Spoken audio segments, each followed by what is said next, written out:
Here's the agenda of what we're going to talk about. There's going to be some topical overlap with the previous purple team talk. So we're going to go over the typical genesis of software security, the anatomy of a breach, and some SSA foundations and practices. So my name is Diebel. I am the manager of application security at the Denim Group, a consultancy based out of San Antonio and here in Austin. Our Austin office is actually just across the street. So we work with a variety, I've been doing this for over 11 years, and we work with a variety of technologies, industries, doing assessments, helping people develop their own programs, helping people onboard tools, integrate security into their SDLC, et cetera. So we're going to be focusing on software security, but we're software security people, so I'm not going to dwell on that. So let's go ahead and talk about some SSA pitfalls. And I talk about these pitfalls because this is something that we see in the wild all the time. So suppose we have executive leadership, not necessarily technology people, but decision makers, that have drank the Kool-Aid. They are on board with doing application security. They must implement it because of, and it could be for whatever reasons, incidents, regulations, diligence or caution, ideally a combination of multiple ones. So being executives, they have an immediate decision to make. Well, who are they going to make responsible for this? They could potentially pull somebody out of development, but these people don't have any process for security testing, no security training, no time, and well, there's a conflict of interest. These are not necessarily security folks, and so. And we also don't want people just doing security tests of their own stuff. So it makes more sense at the time to pull somebody out of IT. IT has security, so clearly our application security person should also come from IT. I think we here in the room know that this is not a terribly wise decision, but to executive leadership, these are the options they're weighing, and so this is a decision that makes sense for them. So down comes the mandate to IT. All right. We need to do some AppSec, so you are responsible for this. All right. So IT receives this and says, great, well, let's appoint somebody. I guess we'll name him Bob or something, to be the AppSec lead. You are now in charge of application security. Now, this person is not necessarily a dumb person. This is probably someone who's very capable. And this person does understand security. They understand protocols and transport layers and certifications and hardening a perimeter and things like these. These people get security, but may not have a development background. So now the AppSec lead does understand that there is a knowledge gap, and so they need to kind of figure out how to do their job.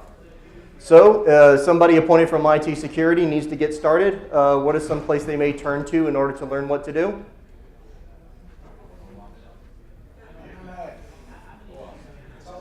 OWASP, conferences.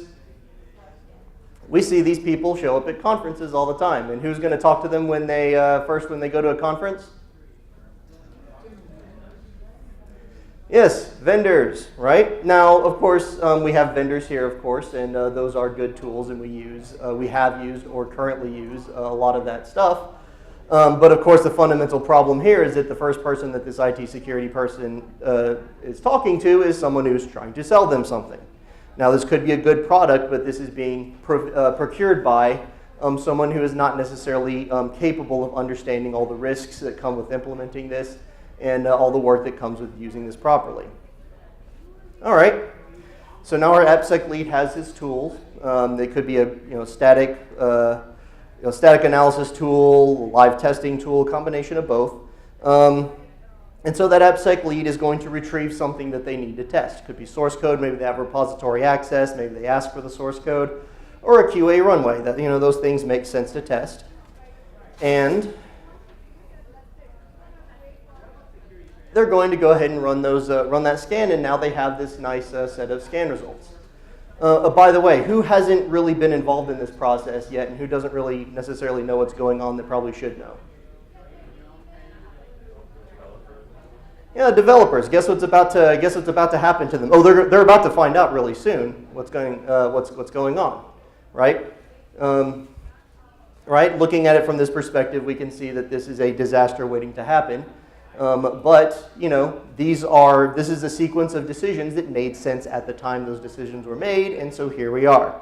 The AppSec lead gets those scan results, and what's he going to do with them? Hey, developers, hey, suckers, I got something for you. I now have extra work, half of which might not actually be valid problems.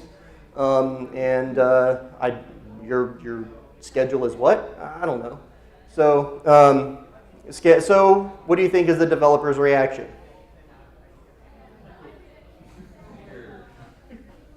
I can't put a middle finger on a slide, so I'm going to have to just resort to a frowny face. Developers, hey, fix these. Developers say, what am I supposed to do with this? What's your name? This is how a AppSec program typically starts out. This is what happens when you have a series of decisions that make sense at the time, but culminate into a situation where you're actually further behind than you were when you started.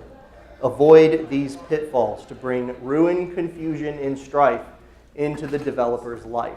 So clearly we have our little developers here. Here's our security, and I like to think of these little bombs as PDFs of security vulnerabilities. So here you go, sucker, bleep you. Read this thing because I don't want to read it. And I'm sure that's all things you need to fix. So this is a sneak attack. It's going to, when a developer sees a scan results with 1 or 2 or 3 false positives, what are they going to do? What are they going to do with that set of results? All right, this whole thing is garbage. I'm not going to do anything. And so now this enterprise is actually further behind what it was than it was when they were doing nothing. Now there is a poisoned relationship between security and the devs. This is a situation of pushing mandates the staff are not prepared to handle. So the typical genesis of app security in these scenarios we reviewed have a couple things in common. The individual decisions made sense from some perspective and for the person making those decisions. But a formal SSA program and a proper start can avoid these pitfalls. So before we get into some foundations, let's go ahead and look at a not too long ago breach and some of the failures that went into it and which of those failures could have been addressed by an SSA program. Target. Let's talk about Target. Who here has some familiarity with how the Target breach happened? Some of the things involved. All right, so about half, maybe a little bit less familiar. I'm not gonna dwell on what every little exploit was, but the general gist of it is we had.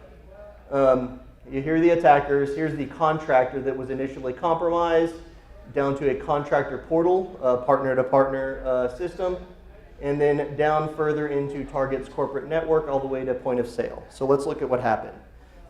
First thing they did, well, as many talks already in this conference have asserted, attackers are going to want to try to get credentials first, right? They're not going to try anything sophisticated if something simple is going to work.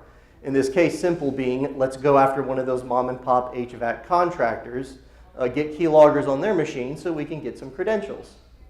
So the attackers use Citadel and a building contractor, harvest keystrokes, get their password to their contractor portal. The contractor could have mitigated this risk, but as target, there are a few things you can do about this. There are ways you can use like applets to check and see if there's any malware running. There are solutions for that, but really target should be just presupposing that this is going to happen. Now, in the contractor portal, there was an application vulnerable to a malicious PHP uploads. The attackers uploaded a PHP file called XML RPC. RPC stands for? Right, so anybody who saw this file name should have had smoke blowing out of their ears when they saw that on the server, right? This is something that was this is not even remotely subtle, right? Somebody threw up a remote shell on there. From there, they started querying LDAP. Should this system had access to LDAP? No, there was no reason for that, but it did. That's where they were. So they did install network monitoring tools. They did extract NTLM hashes, and so they found someone else's domain admin account and made their own, so they could have their little playground from there forward. So with the domain admin count, they started scanning for anything network accessible from this contractor portal. They found other services, they found other vulnerabilities, and they set up a little file server on the inside. Now you see in the middle here, there's this little thing called a FireEye. That was actually a proxy network designed to detect malicious activity, and it totally worked. It actually caught this activity. The FireEye did detect suspicious activity, but the InfoSec staff deactivated the automatic malware removal and neglected the warnings. The logging system was really noisy and really messy, and so they started turning stuff off. I think 2 talks ago about the logging, the gentleman from in the main room there was talking about this kind of risk. If you don't have a proper way of sorting through the noise, people are tempted to start doing dumb stuff like this. For some reason, the point of sale systems were accessible from within the corporate domain. A lot of the corporate clients we work with, this is an absolute cardinal sin. You don't connect corporate to your point of sale. And this is one reason you don't do that. So they put malware on the POS systems, specifically the registers. And of course, they scraped all the payment card. They scraped every card swipe, loaded up on the file server, and they actually were able to just toss it outside to an FTP server that they owned. The failures here are almost too numerous to count. Why did the firewall allow an outbound connection from an unknown file server to unknown locations? Why did the firewall allow FTP at all? Why didn't the perimeter find the movement of PCI? If they had done any of these things, they might not have completely prevented it, but at least they would have had some early detection. So we can't create a complete list of failures here because it would be the rest of this talk. But there were general areas of failures. The application, there was an obscure but highly vulnerable PHP application. On the network, there was far too much connectivity from the contractor portal to the corporate domain to point of sale. These are 3 things that should not have been able to talk to each other in the way they did. Poor perimeter control. They were able to just move PCI over clear text outside the perimeter to their own FTP. This is maddening. And operationally, they had poor scrutiny of the fire intrusion alerts and poor scrutiny of Active Directory. There was an additional account created that shouldn't have been there. Even some minimal operational processes to verify the integrity of the AD could have caught what was going on. This exploit was a slow burn over a very long period of time. They had lots of time to do any of these things to prevent this. But how could an SSA program have prevented this? Well, a comprehensive risk-ranked application portfolio could have ensured security review and testing for the PHP service. Do we all know how PHP malicious file upload works? Right? You put source code up on a PHP file, it just runs because it doesn't have any central manifest of what your source archives are. I mean, that's the kind of vulnerability that somebody with a semester of AppSec, a college student with a semester of AppSec under their belt could have caught this. They could have caught this quickly. Their failure was not necessarily that they checked it and missed it. The failure was that they never even thought to check this. Threat modeling could have prompted the portal architects to minimize privileges into the corporate domain, among other mitigating controls. Right? There are lots of network failures, but there is threat modeling that could have detected this. Numerous other failures were outside the scope of SSA, but the breach into target did start with the web service. This did start with that PHP server that allowed them to get a web root and then work their way further in. So this did start with apps. Here's the thing. Application security is different. It's different from quality assurance. It integrates with the SDLC in similar places. The last talk about Purple Team was about integrating security into the SDLC. Just like QA, it's not something you wait until the end. I think we understand that. But the goals and competencies required to do that successfully are very different. As far as InfoSec, we are looking for this. We have the similar goals as InfoSec people, but the processes to handle this problem properly are very fundamentally different. So there is wisdom to gain from mature QA or InfoSec program, but they cannot lay out a complete solution in front of us. Application security is its own thing.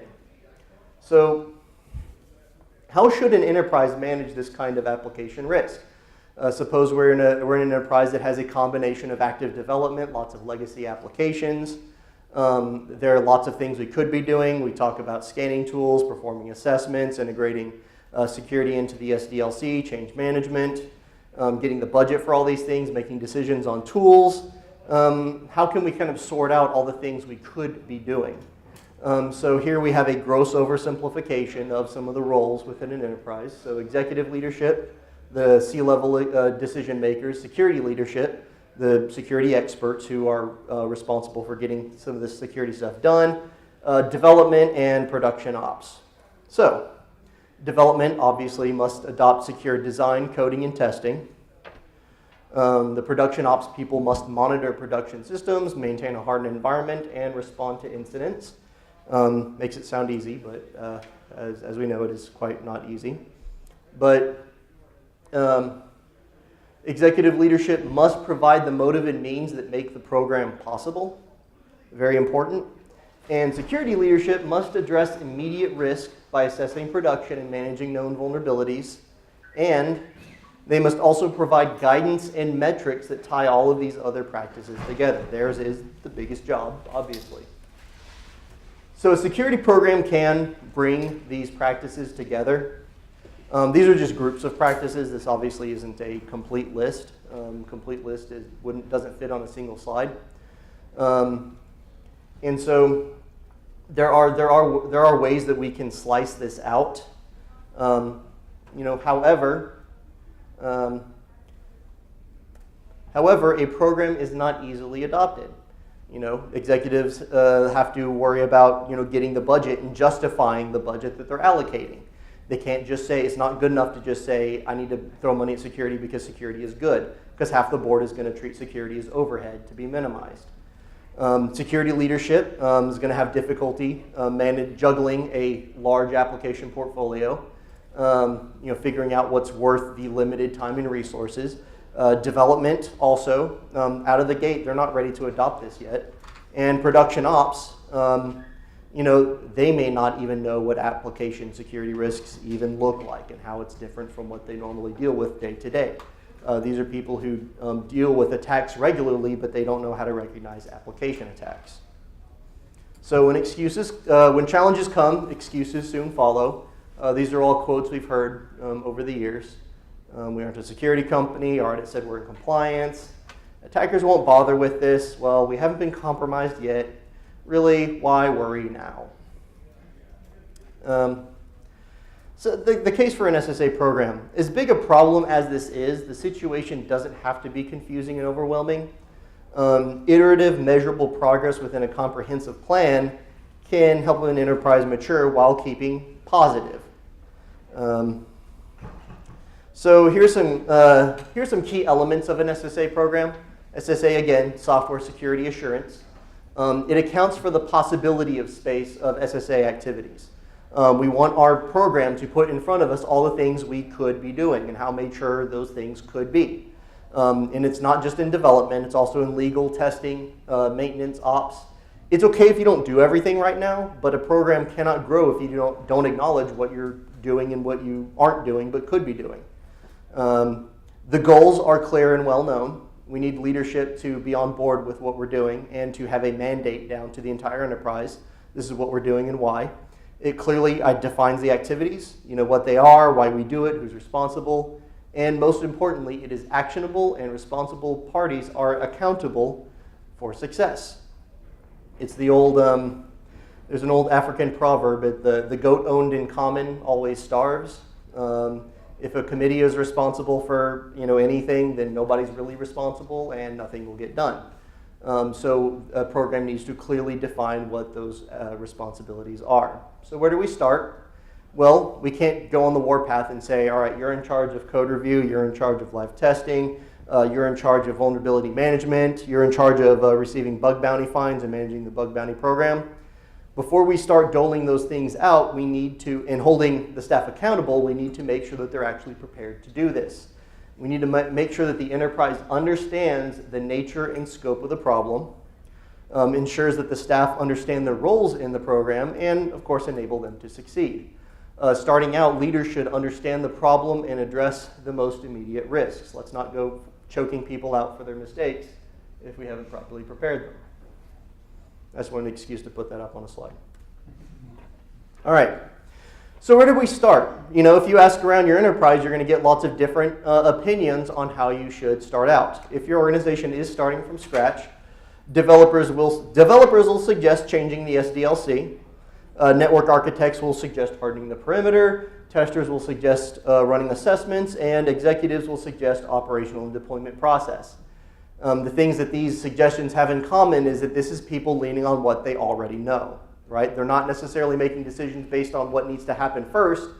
They're making that decision based on, okay, what am I least likely to mess up right now? Much like a cat will try to solve every problem with teeth and claws, people will lean back on what they know. So we don't want to do things prematurely. So before we let's get a full program, let's get a whole framework going, let's talk about some foundations. Let's build some needed foundations. We want to build some foundations because we want to address the most immediate risks in the short term, focus on practices that complement one another actually, and give your staff the intel and capability to succeed. Typical enterprise, your company, what's the most pressing application security problem? Not a trick question. Do what? Right. Well, yeah. What problems am I sitting on right now? Right. That's your most pressing immediate problem wherever you are. That's the most first concern. So why not? Why don't we start with that? Let's look at what potential risks I'm sitting on right now, and let's fully address those first. I'll elaborate on these in a bit. So find and fix. Once you have shown that you're capable of finding and fixing, educate your developers, your ops, your leaders, your architects. Scope out the program. Let's get a hold of what our goals are and how big this program is going to have to be. And then finally, tie those all together into your mission.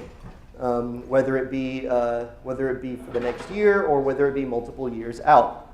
Then we tie all those things together. So let's start with finding and fixing. For most organizations, assessing applications first is better short-term and long-term. Now, and I bring up this point because a lot of times we come into enterprises, we come into teams that may make the decision. They may have a mix of legacy applications and active development, and they make the decision, well, I'm going to change the SDLC first because that's our new development. Those are going to be some important applications, and vulnerabilities are much cheaper to fix if I'm doing an early development. Those are all true, but what are some drawbacks to that line of reasoning? If you start changing up the DevOps and how they do their day-to-day, if you're going to come in with changes on how they do their day-to-day business, what are those developers going to demand of you? Leave or explain yourself, right? The problem with going straight into the SDLC, and we do see this, like we'll go in and we'll look and see, oh, hey, you just started assessing applications, but you've had coding standards for 2 years, and we go look at them, and they got like the OWASP SCP, and they threw it up on their SharePoint portal, and none of the devs know it exists. Nobody looks at it because they haven't had a reason to care that it's even there, right? Because here's the thing. In a program, if you have to kind of dig through some obscure portal or dig out of your filing cabinet to get the piece of paper, is it a working policy? No, it's not. It doesn't count. So for most organizations, assessing apps is better in the short term and the long term. Assessing your apps first can expose exploitable flaws in your high-value production apps. That is obviously very important. Provide real data to validate the need for security to leadership. And testers and operations team can see what vulnerabilities and exploits look like in their environment. It's one thing to just give general teaching and show them why application security is cool and why the exploits look cool. It's another thing to kind of show them, okay, here's the general exploit, and oh, and by the way, I looked at your application. Here's injection in your application. here's a phishing off of your application. The last training I did, I actually, it was for a company in Nevada. I was doing all this training, and I was, as I was showing the individual vulnerabilities, I was pulling up this one team's architecture documentation and kind of showing them all how the vulnerabilities applied to their environment.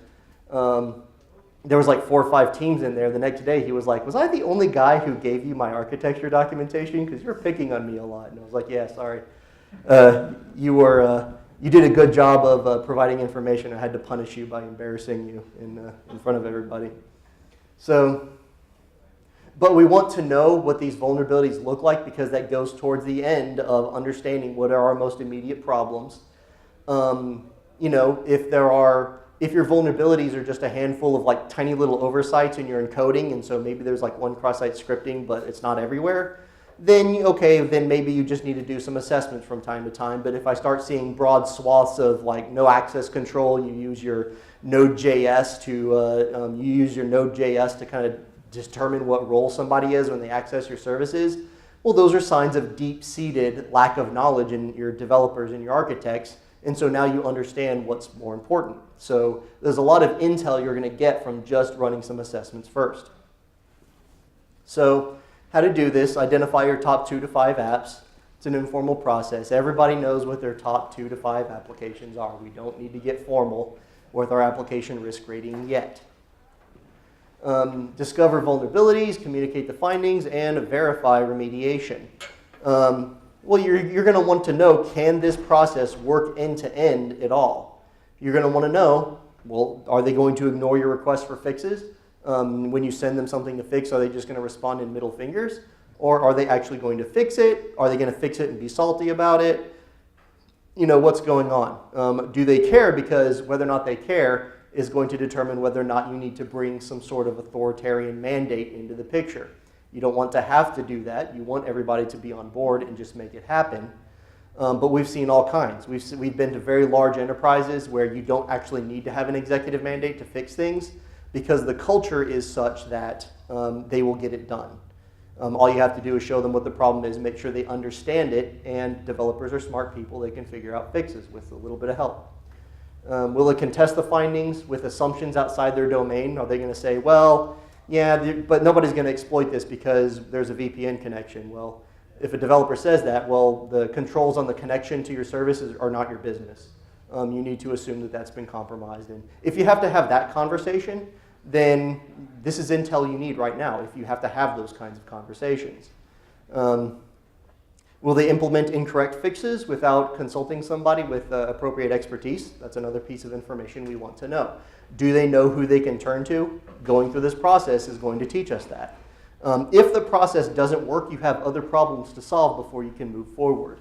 So this is one thing to make sure you have in order before you move on. So with this foundation, you've got knowledge of and fixes for your highest profile vulnerabilities, real data to validate the need for secure dev and to inform training, and insight into the nature of your flaws and how developers address them. All good stuff. So you have assessments. What next? Developers must understand the importance and nature of functional application security. With assessments in hand, you can strengthen your training with real data, like I just talked about. It's one thing to teach them about vulnerabilities. It's another to teach them about vulnerabilities and then pull up their source code in front of them and show them, give them a reason to care. Developers, again, they're going to get your training. They're going to understand. You just have to give them a reason to care. Security awareness training is not enough. What topics should I cover in our domain application security training? I bring this up because one common pitfall we see is, well, I'm going to teach the OWASP top 10. Is the OWASP top 10 a cool, wonderful thing? Yes. Is the OWASP top 10 appropriate for a standard? No, why not? It's just top 10. It's a list of fun facts, right? It's a list of what are some interesting common vulnerabilities. The whole point of the OWASP top 10 is to get people interested and get people to care, and it works. It totally serves that purpose. The problem is we get people who take the next step and start building their standards off of it. They start setting their code scan filters based on the OWASP top 10. They start using it as a baseline for their actual functional security because that's all they've been able to wrap their hands around. But what you should be doing is your full set of functional application security requirements. And OWASP, again, this is not my list. This is OWASP. They put that in front of you. Some other training pitfalls. I think the last session with the purple team made this very same point. Because we run into this from time to time. I just want my developers to write secure code, not know how to attack applications. That's a waste of time. I don't want them hacking my stuff. I just want them to know what the secure code is supposed to look like. What's the drawback of that? Why is it good to teach developers who we work with like how to attack your stuff? There's wisdom in that. What are the benefits of that? Understand the purpose of fixing it. Fix flaws before. Yeah, like first you want them to understand why these things are problems. And you want that knowledge and the wisdom they get from that training to translate to other domains. You don't want to teach them something that goes away the very moment they change platforms or frameworks or write a new kind of app or go from web to mobile, right? You want them to understand what risk really is, what it looks like, get them a little scared, let them see that actually attacking applications is not that difficult. The strength that we bring into this situation as app security professionals is our experience and our like mindset that we take when we approach these applications and the ability to manage the complexity that comes with assessing an application. That's what we bring to it. It's not that the attacks we do are just beyond their depth. That's not the case. Developers are smart people. They'll get it if we give them a compelling reason to. And so it is in our best interest to teach them what attackers do and to make them comfortable with attacking things so that they can really appreciate the situation that they are in as developers. Standards and guidance. Different teams will need suitable standards and subject matter experts. So the people that do the coding, the architecture, and the deployment ops are going to need their own standards. But however you do it, there is some essential content you're going to need in your standards. So solutions for functional security requirements. What are functional security requirements? These guys, these are functional security requirements, right? What do you do for authentication? That's a functional security requirement. What do you do for your output encoding, escaping, validation? Those are all functional security requirements. So your standard should have solutions for those things. Code configuration and other implementation to avoid, right? Because that's actionable. A blacklist is not always the best thing, but you do want a blacklist of some sort. References to shared solutions and other supporting material. Here is what this enterprise does to solve this problem. This may work for you, so let's put it forward in front of you. So OWASP does provide useful places to start building your own standards. That's what we do when we help somebody build their own coding standards. We're very transparent about the process. Just go to the SCP Quick Reference Guide. That was, again, built by very smart OWASP people. Filter it out to make sure that the technology is relevant to them. Tune it to make it appropriate for the platforms they develop in, and then work from there. Some people will want you to like have an letter of attestation to it and a sign-off under threat of death if you don't verify adherence. Other people just use it as a cool guide, but OWASP already gives us the things that we need to make sure that we have enough breadth of coverage in our standards. So let's use it. Some other pitfalls. Do your developers have reason to turn to your secure development resources? If you just put it out there and tell them that's a cool thing, don't expect anybody to actually read it. If a standard has no mandate, it isn't really a standard. If it isn't informed and appropriate for the target team, it becomes impossible to mandate, right? We want to make sure that we give them something that they have a reason to use and that they're actually capable of using. If we give them just if we just give them the Secure Coding Practices Guide raw, they're not going to know what to do with it, especially somebody who's fresh out of school. Again, this is going to be a smart person, but they have years and years and years of experience before the SCP makes sense to them. So just some pitfalls there. So anyway, when you get past education with this foundation, you have the capability to adopt secure coding in design, capability to remediate discovered vulnerabilities on a wider scale, champions to drive the secure development culture. A healthy enterprise is just as much about culture as it is about rules and policies. Buy-in for more mature practices and cooperation between security and development. We start getting a healthy relationship between the two. And scoping is something that we can do in parallel with educating our developers and in parallel with more finding and fixing. Program scope and strategic imperative. So, so gather the application portfolio. Enterprise leadership must allocate limited resources for tools and assessments, so the security leadership must gather the data to inform those decisions. What are the application's technical and business profiles? What language do they use? How big is it? What frameworks leverage? Also, like, who is it for? Who is it exposed to? This is the time early on we want to gather that information. There's all sorts of reasons we want to do that. Why do we want to consider everything? Remember Target. Target their breach started with a exploit of a obscure PHP portal for contractors. I guarantee you they did not think to apply any security scrutiny to it because their thinking was, well, this is just for the partner portal. Nobody uses this thing, so clearly target.com is far more important. But they failed to account for several things when they made that decision. They didn't account for access to sensitive assets, and they also didn't take into account if it allows elevation of privilege within the enterprise. So they didn't consider all the factors that go into the decision about whether or not they should apply some security scrutiny to this thing before using it in the wild. So if you're gathering your portfolio, just a couple pitfalls is to, well, if you've already got your inventory centrally controlled, that's great, wonderful. You may need to ensure it's complete, but great. Now, of course, a 100% complete list is not always feasible, but the mistake we often see is to get an application list is just going to the different lines of business.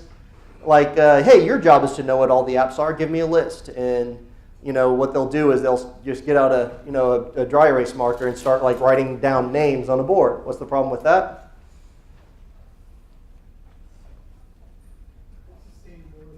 Sustainability, like you can't, and again, your person's not going to know what that is. If they start doing something like that, like writing down their list of apps on a whiteboard, what that means is they don't have that list stored in soft copy somewhere, and they really should. So you should go forward. So you want to go forward, then backward. So go forward, go to everything that should list your applications, go to the line of business, go to all those guys, but they're not going to give you complete data. What we like to do is then go backward. All right, if we're not sure what accesses the sensitive PII, what we're going to do is we're going to go march over to the guys responsible for the SAN, and I'm going to say, hey, give me a list of everybody who connects to your stuff. And I haven't yet run into situations where those guys did not have a complete list of everybody who accesses their stuff. They know the score, your database admins, the people who monitor, say, their business-to-business system, the B2B systems, or any other piece of critical infrastructure. Those guys keep lists. Let's lean on those. That's very useful information. From there, scoping. Use an application risk rating framework. The framework should encompass the business function, the technical risk, and the assessment history. With that obscure target application, it accessed very sensitive data. It had access further into the corporate network, and it was PHP, which by itself should have multiplied the risk score through the roof. Yes? Back a slide. What have you seen as a sustainable method of maintaining that application inventory, tool-wise? I'm not here to shill for products, but here's one. The last time we did one of these reviews, this was a product they used, SD Elements. And what they did was they would actually take the technical profile. You would give it like what it does, who it's for, what kind of data it handles. And one, it's a place where it keeps your inventory. And two, if you like plug it into your change management system, it'll start like creating assessment tracks. Like, and you give it the parameters and it'll say, hey, okay, this application, in case you forgot about it, you should assess it once a year. And then you can put in things like if it detects that you've been updating it a lot, then you can, accelerate further assessments or make it part of the release cycle. Ideally, we want to do both, right? And indeed, the last session was about integrating security into the SDLC, and we want to use continuous integration for our new development. But there's two reasons you want to do full assessments. One, you have legacy that is not part of that continuous integration process, right? Well, 3 reasons. There's products. You can't do the continuous integration because you don't own it. It's somebody else who built it. If you're dealing with something like SAP, then somebody assesses that. But if it's like a more obscure niche product, you might be the only people who actually care about the security for it. So you might need to lean on assessments for that. In addition, and then finally, there are a level of security tests that really do require manual review. And I'm sure a lot of previous classes in this conference have touched on what those things are. And one thing to do, and we worked with one company that had a solution, like how do I make the decision, what do I fully assess versus what do I rely on? My continuous integration, and what they would do is that they would run scans, and then what you do is you give them data to create a heat map of what applications justify the closer manual review. And these are people who have to deal with literally thousands of apps. So in your scope, establish your goals. So your goals do need to come from executive leadership, not just security. Otherwise, you're not going to have any kind of compelling mandate. So set those goals. How many apps should your program cover within the next year? Are your apps subject to PCI DSS or other compliance drivers? And how often should you assess your highest risk apps? So these are just some things to consider when you're setting your goals. But with this foundation, you've got your goals. You have the known gap between your policy and practice. And you have a profile of the SDL throughout the organization. And, well, very importantly, you have your portfolio. You are now getting an idea of how big this program is going to have to be. You now have goals to compare those to, because there might be some figuring out that needs to happen if what the executives are willing to provide and how big of a scope your program needs to have. If there's a big disconnect, this is the time to figure that out before you start actually building a roadmap, because otherwise you're building a roadmap that cannot succeed. So anyway, once you have all those together, it is time for your mission. This is the time to consider adopting an SSA framework, such as OpenSAMM, Microsoft SDL, BESIMM. I'm sure several of these were mentioned during this conference. OpenSAMM divides all these activities into 4 business functions with a nice, neat 3 practices each. This is an open model. The Microsoft SDL is very much focused on your change control process, all the different things you can be doing for security in your dev lifecycle. And BSIMM is another, it's a sigil-based solution that works very similar to OpenSAMM in that it has your 4 areas of practice with 3 practices under each category. So there are different advantages and disadvantages to consider when adopting these things. The important thing is that you need to consider your foundations first. And important things to consider is that once you have done these foundations, you're going to have a much better idea of what framework is appropriate for you. It's better to do those foundations. You don't need a framework at the very beginning. So again, assign a charter of responsibilities. Who's responsible? Are they capable to succeed? And do they have the resources to succeed? So I'll just make a quick point about metrics since we're running a little bit low on time. This is the most common metric we'll see, like the security leadership give to the executives. Because, hey, I had a lot of vulnerabilities and now I have fewer vulnerabilities. What does this fail to convey? Risk. This does not account for risk, right? There is blindness here. So what you want to do is you can also give metrics that put your overall risk. This is what we will do from time to time. These are the vulnerabilities I know about. If I extrapolate that data onto my entire application portfolio, things I haven't scanned or assessed yet, I'm fixing the stuff, but there is a lot of other things that I need to discover as this program grows. So you want to use metrics like this to communicate the need to executives that this program needs to grow because there is more risk that I still am potentially sitting on. So your roadmap, it's a good idea for your roadmap to just plan out the next year or so. Don't try to make like a 5-year plan yet. Make a year plan. Make sure you can meet that year plan, and then you maybe get a little more sophisticated. So just going to make, let's see. So security leadership does have the biggest role. This is a rather robust list. We don't have time to go over this entire list. This is normally something we talk about over 2 days.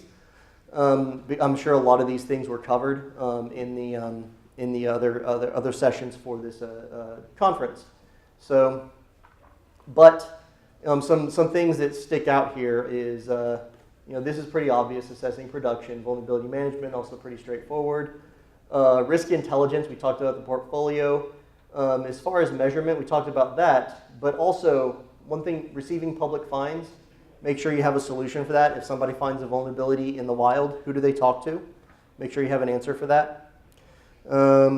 Let's talk about secure coding and design.